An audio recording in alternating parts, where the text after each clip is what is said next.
இச்செய்தியை வழங்குபவர் Aalayam associates private limited property developers. Aalayam associates private limited, number 52, third floor, 3B, Ram Darbar, Sterling Road, Nungambakkam, Chennai 6,34,000. மரியாதைக்குரிய நமது தேசத்தந்தை காந்தியடிகள், நமது முன்னாள் பிரதமர் மரியாதைக்குரிய லால் பகதூர் சாஸ்திரி அவர்கள், பெருந்தலைவர் காமராஜர் அவர்கள் 3 பேருக்கும் மரியாதை செலுத்திவிட்டு எந்த பாகுபாடும் இல்லாமல் நாங்கள் வந்திருக்கிறோம். இன்னைக்கு ஒரு மது ஒழிப்பு மாநாடு அப்படின்னு ஒரு மாநாடம் போட்டிருக்காங்க. அது நான் ஏற்கனவே சொன்னேன், சிறுத்தையை ஆரம்பித்து சிரித்து போய் கொண்டிருந்தது என்று. மாநாடும் அப்படிதான். இன்னைக்கு மது ஒழிப்பு மாநாடு என்பது மகளிர் மாநாடாக மாற்றப்பட்டிருக்கிறது என்று கேள்விப்பட்டேன்.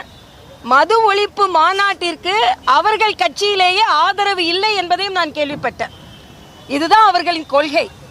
அது மட்டுமல்ல, நான் கேள்விப்பட்டது உண்மையா என்னன்னு தெரியல, அண்ணன் திருமா அவர்கள் இந்த வழியா வந்துட்டு காந்தியை தவிர்த்து விட்டு காமராஜருக்கு சென்றிருக்கிறார். காமராஜருக்கு அஞ்சலி செலுத்தியதில் மிக்க மகிழ்ச்சி. ஆனால் மது ஒழிப்பு மாநாடு நடத்துபவர் ஏன் காந்தியை தவிர்த்தார் என்று எனக்கு தெரியவில்லை. ஒருவேளை குற்ற உணர்வு குறுகுறுக்கிறதோ என்னமோ. நமக்கு இருக்கிற கொள்கையில் நம்ம காந்திக்கெல்லாம் மாலை போடக்கூடாது அப்படின்னு நினைச்சாரா என்னன்னு எனக்கு தெரியல. அதனால் அது ஏன் அந்த வேறுபாடை காண்பிக்கிறார்கள்? ஏனென்றால் உண்மையிலேயே மது ஒழிப்பு என்றால் அது மகாத்மா காந்தி அவர்களின் கொள்கை. அதை அவர்கள் நடைமுறைப்படுத்த முடியவில்லை என்பதற்காக தோல்வி ஒப்புக்கொள்கிறார்களா என்று எனக்கு தெரியவில்லை. அதே போல தமிழக அரசு எல்லா விதத்திலும் தோல்வி அடைந்திருக்கிறது. இன்னைக்கு நீங்கள் பார்த்தீங்கன்னா 36 மருத்துவக் கல்லூரியில் 11 மருத்துவக் கல்லூரியில் டீன் கிடையாது. பல பல்கலைக்கழகங்களில் துணைவேந்தர்கள் கிடையாது. துணைவேந்தர்கள் நியமிப்பதில் அவசரம் காட்டவில்லை, ஆனால் துணை முதல்வர் நியமிப்பதில் அவசரம் காட்டினார்கள். அதே மாதிரி 11 மெடிக்கல் காலேஜில் டீனின் தேர்வு நடைபெற்று கொண்டிருக்கிறதாம். ஆனால் ஒருவர் ஜெயிலிருந்து வந்த உடனேயே எந்த ஆலோசனை இல்லாமல் அவருக்கு அமைச்சர் பதவி கொடுத்து விடுவார்கள். ஆனால் ப்ரமோஷன் படி கொடுக்க வேண்டியது தானே. இதில் ஏன் டீன்கள் நியமிப்பதில் இவ்வளவு தாமதம்? நேர்மறையாக நீங்கள் நியமிப்பதால் எதையோ எதிர்பார்த்து கொண்டு நியமிப்பதனால் தான் இந்த பிரச்சனை. அதனால் தமிழக அரசு பல துறைகளில் முற்றிலுமாக தோல்வி அடைந்திருக்கிறது என்பதைத்தான் இது காண்பிக்கிறது. அதோட அண்ணன் ரகுபதியோட ஸ்டேட்மெண்ட் ஒன்று பார்த்தேன். மரியாதைக்குரிய அண்ணன் ஸ்டாலின் மூலவரான், தம்பி உதயநிதி உற்சவரான்.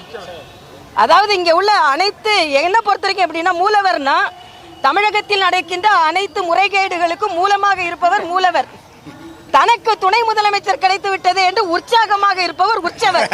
மற்றவர்கள் எல்லாம் உற்சாகமாக இல்லை, இவர் மட்டும் உற்சாகமாக இருக்கிறார். ஆக நீங்க நம்பிக்கை இல்லைனாலும் உதாரணத்திற்கு காண்பிக்கும் பொழுது எங்கள் கடவுள்களே காமிக்கிறீர்கள்.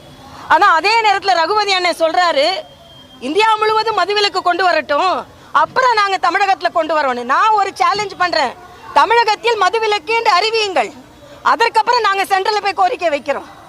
ஏன்னா சும்மா இதை எதையான ஒன்று காண்பித்துக்கொண்டு, நான் ஏற்கனவே சொன்னேன், படிக்கிறதுக்கு ஒரு கொள்கை கொண்டா நீங்கள் ஒத்துக்கொள்ள மாட்டீங்க, குடிக்கிறதுக்கு ஒரு கொள்கை கொண்டா ஒத்துக்கொள்வீர்களா?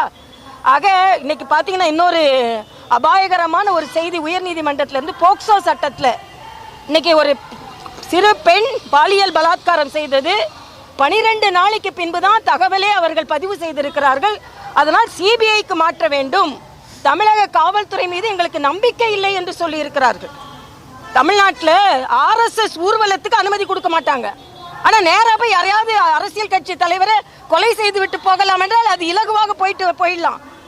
ஆக RSS ஊர்வலத்துக்கு தடை செய்து உயர்நீதிமன்றத்தில் இருந்து அனுமதி வாங்க வேண்டிய சூழ்நிலை தமிழகத்தில் இருக்கிறது.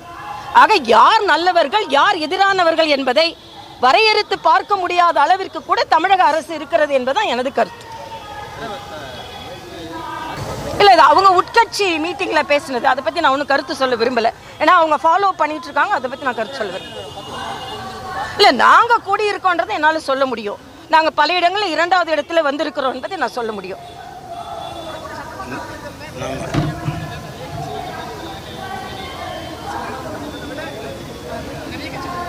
நிச்சயமா நிறைய கட்சிகள் எதிர்பார்க்கலாம், பலமான கூட்டணி எதிர்பார்க்கலாம்.